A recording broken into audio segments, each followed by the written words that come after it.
Bienvenidos. Hoy estaremos tocando el tema, o más bien dicho, estaremos dando una explicación teológica sobre la oscuridad de 3 horas que ocurrieron cuando Jesucristo estuvo en la cruz, punto por punto. Bueno, tenemos 5 razones para decir que fue un milagro directo y no fue un fenómeno natural. Dios mismo, en cierta forma, habría apagado simbólica y literalmente la luz del sol en el momento culminante de la redención. Así como en la plaga de Egipto existieron tinieblas palpables que se podían tocar por los 3 días, según Éxodo 10, del verso 21 al 23. Aquí hubo tinieblas por 3 horas como señal de juicio divino sobre el pecado del mundo que estaba siendo cargado en ese momento sobre nuestro Señor Jesucristo. El segundo aspecto sería que Jesús cargó el juicio de Dios por el pecado de la humanidad. En esas 3 horas Jesús fue hecho pecado por nosotros. Esto lo podemos corroborar fácilmente si nos vamos a Segunda de Corintios capítulo 5 verso 21, donde dice: al que no conoció pecado por nosotros lo hizo pecado para que nosotros fuésemos hechos justicia de Dios en él.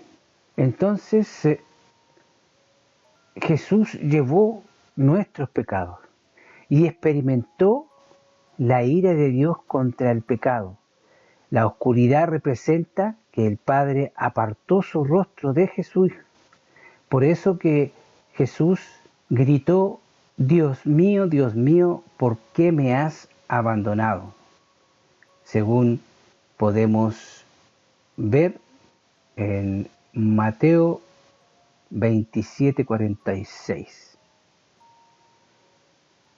Cerca de la hora novena, Jesús clamó a gran voz diciendo: Elí, Elí, lama sabactani, esto es, Dios mío, ¿por qué me has desamparado? La luz del mundo, según Juan 8:12, otra vez Jesús les habló diciendo: yo soy la luz del mundo, el que me sigue no andará en tinieblas, sino que tendrá luz de vida. Fue temporalmente apagada porque el pecado separa al hombre de la presencia de Dios, como lo dice claramente el profeta Isaías en Isaías capítulo 59, verso 2. Pero vuestras iniquidades han hecho división entre vosotros y vuestro Dios, y vuestros pecados han hecho ocultar de vosotros su rostro para no oír. En consecuencia, el pecado separa al hombre de Dios. Y por eso que en ese momento, cuando el Señor estaba crucificado, el Padre sacó sus ojos de su Hijo por primera y única vez. Nunca más va a poder pasar eso, porque Jesús tenía que llevar sobre sí los pecados de toda la humanidad. El otro punto, el tercero, es el cumplimiento exacto de la profecía del Antiguo Testamento. Si nos vamos al libro de Amós,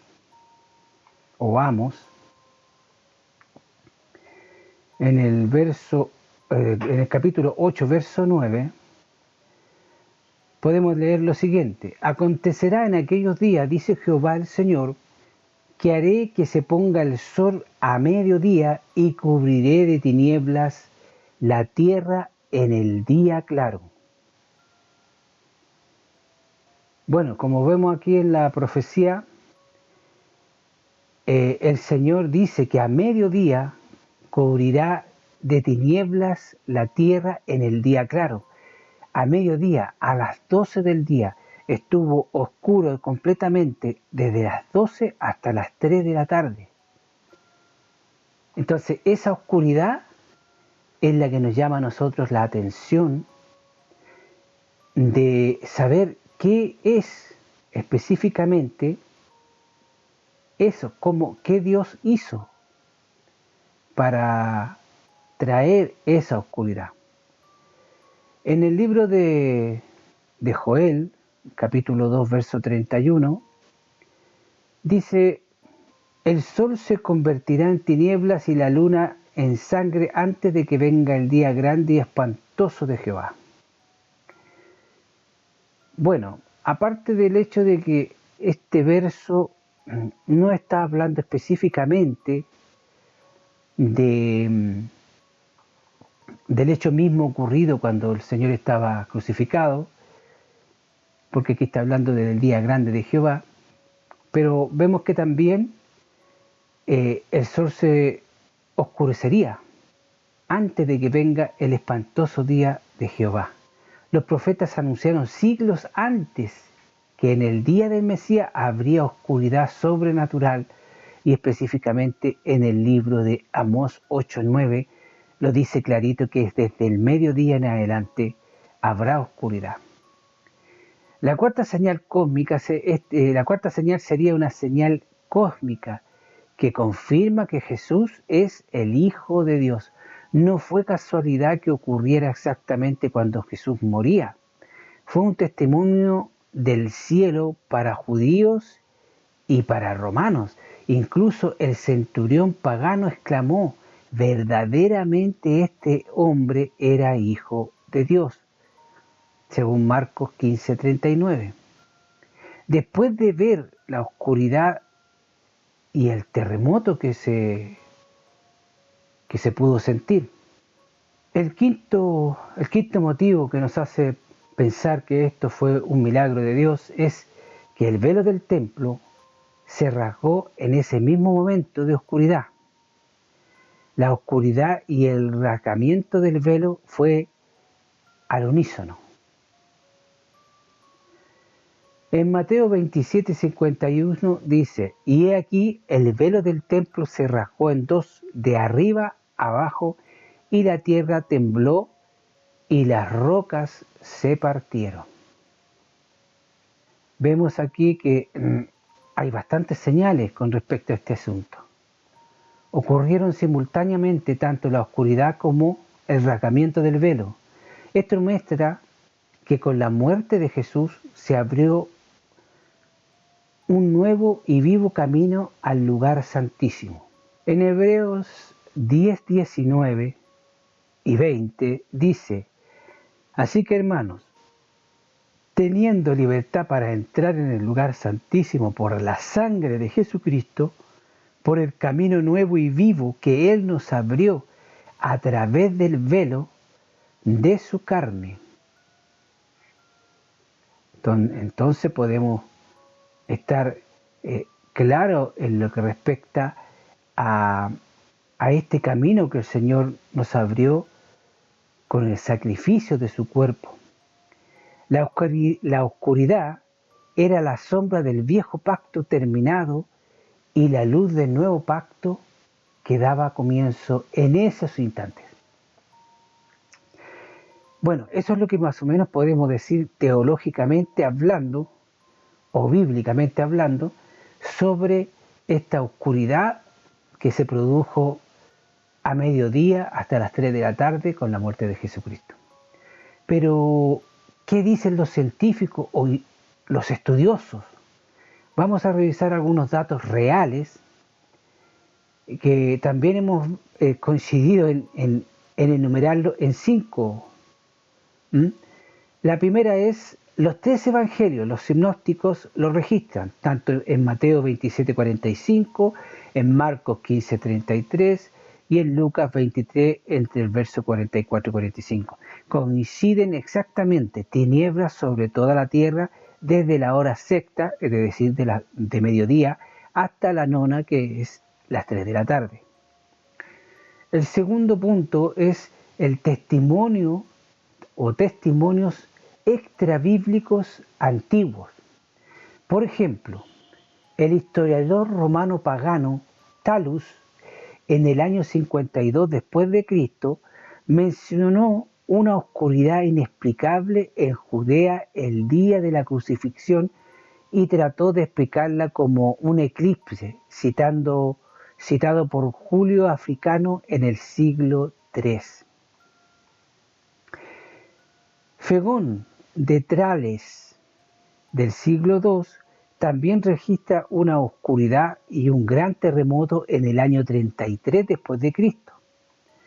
Y Tertuliano, entre el siglo II y III después de Cristo, escribió a los romanos lo siguiente: en los archivos de ustedes mismos está registrado que en Judea hubo una oscuridad extraordinaria cuando Cristo fue crucificado.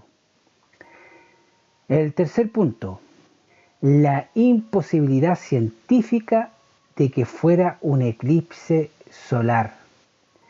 Aquí tenemos 4 puntitos. El primero, la crucifixión ocurrió en Pascua judía, es decir, en luna llena. 2. Un eclipse solar solo puede ocurrir en la luna nueva. 3. Conclusión de astrónomos de la NASA. Colin Humphreys, disculpen la pronunciación, pero yo no sé inglés. Imposible que fuera un eclipse natural. Y 4. El eclipse solar más largo posible dura como máximo 7 minutos con 31 segundos. Nunca jamás 3 horas. Vamos al cuarto punto, serían teorías científicas alternativas, todas rechazadas por la mayoría. Aquí tenemos 3.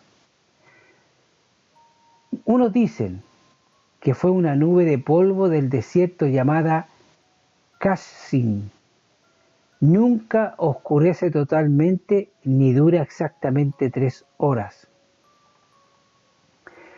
La otra teoría, una erupción volcánica. No hay registro de ninguna erupción importante en esa época que afectara a Judea. Y la tercera sería una nube muy densa, no explicada, porque los evangelistas la presentan como milagro y no como un clima. Y el quinto punto, de los científicos. El estudio del doctor Colin Humphreys de la Universidad de Cambridge desde el año 1983 y 2011 dice lo siguiente: este fue un físico cristiano que concluyó que después de estudiar los calendarios judíos y romanos de la crucifixión, fue en el mes de abril del año 33 después de Cristo, y que la oscuridad no tiene explicación astronómica, natural por lo menos. La clasifica como un fenómeno sobrenatural o en el peor caso como un evento atmosférico extremadamente raro pero no identificado. Para concluir, para nosotros los cristianos no hay duda. Dios apagó, pero poniendo algo entre el sol y la tierra por 3 horas, porque su Hijo estaba pagando el pecado o el precio por el pecado del mundo entero. Fue la hora más oscura de la historia humana y al mismo tiempo le trajo con este sacrificio la luz eterna. Como podemos ver, el asunto, los científicos no pueden comprobar qué fue lo que pasó en esas 3 horas de oscuridad. Lo único que los científicos pueden decir es que no fue un eclipse, porque no cumple las características de los distintos eclipses. Como bien decía el archivo, que el eclipse más largo podría durar hasta 7 minutos y medio, un poquito más, un segundo más, pero nunca 3 horas, así que un eclipse no fue. Yo creo personalmente, como algunos otros, que esto fue que Dios puso algo entre el Sol y la Tierra. Pudo haber sido un meteorito, pudo haber sido hasta un planeta incluso, o pudo haber sido la mano de Dios que obstruyó la luz del Sol por esas 3 horas. Como sea, lo que fue una manifestación divina para demostrar que su Hijo estaba pagando por el pecado del mundo. Espero que esta información les sirva y Maranata.